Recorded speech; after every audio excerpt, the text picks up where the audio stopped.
अष्टावक्र गीता अध्याय 16 स्वास्थ्य। स्वस्थ वह है जो आत्मा में स्थित है, न कि केवल शरीर में। अब विस्तार से सुनिए। इस अध्याय का विवरण इस प्रकार है। अब तक राजा जनक आत्मा, ब्रह्मा, मौन, साक्षी भाव और तत्वम जैसे गहन अनुभवों से गुजर चुके हैं। वे स्थिर हो रहे हैं, शांति के रस का अनुभव कर रहे हैं। और अब मुनि अष्टावक्र उन्हें उस स्थिति तक ले जाते हैं जिसे वे स्वास्थ्य कहते हैं, पर यह स्वास्थ्य शरीर का नहीं, आत्मा का स्वास्थ्य है। अष्टावक्र जी कहते हैं, राजन, लोग सोचते हैं कि स्वास्थ्य केवल शरीर की स्थिति है। यदि शरीर ठीक है, पेट साफ है, रोग नहीं है, तब वे कहते हैं, मैं स्वस्थ हूं। लेकिन यह स्वास्थ्य क्षणिक है, समय के अधीन है। असली स्वास्थ्य तो वह है जो समय और परिस्थिति से परे है। असली स्वास्थ्य आत्मा में स्थित होने से आता है। राजा जनक कहते हैं, गुरुदेव, यह आत्मा का स्वास्थ्य क्या है? अष्टावक्र जी उत्तर देते हैं, जब मन शांत हो, वासनाएं विलीन हो जाए और तू अपनी साक्षी स्थिति में ठहर जाए, तब जो भीतर का संतुलन, मौन और सहजता प्रकट होती है, वही वास्तविक स्वास्थ्य है। उदाहरण के रूप में, यदि कोई व्यक्ति शरीर से स्वस्थ है लेकिन भीतर द्वेष, लालच, डर या चिंता से भरा है, तो वह वास्तव में बीमार है।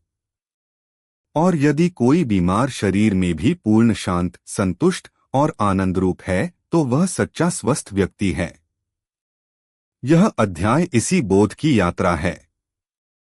अष्टावक्र जी कहते हैं, राजन, जब तू भीतर की हलचलें पहचान लेता है और उनसे ऊपर उठ जाता है, तब तू आत्मस्वरूप में स्थित होता है। और आत्मस्वरूप में स्थित होना ही पूर्ण स्वास्थ्य है। यह स्थिति न तो किसी योगासन से आती है, न प्राणायाम से, न औषधि से, यह तो केवल सम्यक दृष्टि से आती है। जैसे कोई दीपक हवा से हिलता नहीं, बल्कि भीतर से प्रकाशित होता है, वैसे ही जो व्यक्ति आत्मा के प्रकाश में स्थित होता है, वह जीवन के तूफानों से विचलित नहीं होता। यही स्थिरता, यही स्थायित्व, यही है आत्मिक स्वास्थ्य। राजा जनक समझने की चेष्टा करते हैं, गुरुदेव, परंतु जीवन में तो काम, क्रोध, मोह, लोभ जैसे विकार बार बार लौटते हैं। क्या तब हम स्वस्थ नहीं माने जाएंगे? मुनि कहते हैं, राजन, विकारों का आना कोई रोग नहीं है। रोग तब है जब तू उन्हें अपना मान लेता है। यदि तू जान ले कि वे आने जाने वाले मेघ हैं और तू आकाश है, तो विकारों से अछूता रह सकता है। जैसे कोई सागर ऊपर से उथल पुथल में हो, पर उसकी गहराई शांत रहती है, वैसे ही तू ऊपर से चाहे जो भी अनुभव करे, पर भीतर की गहराई में टिकना सीख ले। वही है आत्मा का स्वास्थ्य। अष्टावक्र जी समझाते हैं कि जो हर स्थिति में भीतर से संतुष्ट है, न किसी उपलब्धि से फूलता है, न किसी विफलता से गिरता है, वह वास्तव में स्वस्थ है।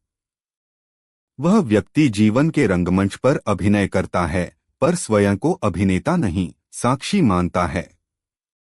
मुनि कहते हैं, राजन, संसार में लोग दो प्रकार से जीते हैं। एक, वे जो हर परिस्थिति में प्रतिक्रिया करते हैं, और इस तरह वे हमेशा मनोविकारों से ग्रसित रहते हैं। दूसरे, वे जो हर परिस्थिति में प्रतिक्रिया के बजाय उत्तरदायित्व और शांति से रहते हैं। वे स्वस्थ रहते हैं, क्योंकि वे भीतर की स्वतंत्रता को पहचान चुके होते हैं। राजा जनक अब मौन हैं। उन्हें लग रहा है कि अब जीवन में प्रयास की कोई आवश्यकता नहीं।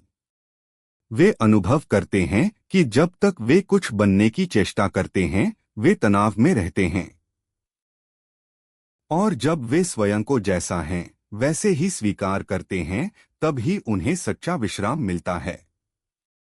मुनि आगे कहते हैं, यह स्वास्थ्य केवल नकारात्मकता की अनुपस्थिति नहीं है, बल्कि यह एक सकारात्मक मौन है।